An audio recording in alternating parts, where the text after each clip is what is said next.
Arestado ang isang lalaki sa Ilocos Norte dahil sa iligal na pagbebenta ng karne ng aso na ginagawa umanong pampulutan.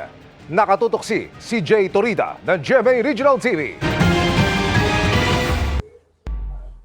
Walang takas sa entrapment operation ang lalaking ito na nagbebenta umano ng karne ng aso sa Badok, Ilocos Norte. May dala pang buhay na aso at ilang kilo ng dog meat ang suspect ng maaresto. Ayon sa CIDG Ilocos Norte, nag-ugat ang operasyon sa sumbong ng Animal Kingdom Foundation ng umano'y illegal dog meat trade. Bali, yung na-recover po namin doon is yung nakakarga na po sa ref po nila. Tumangging humarap sa kamera ang suspect, pero umamin siyang nagbebenta ng lutong karne ng aso na pampulutan.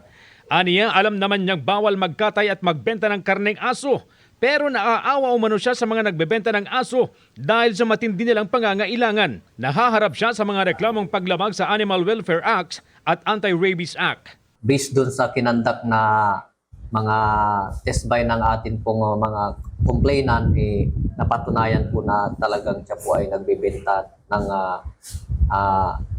nalutong karne ng aso at yun po buhay na aso din.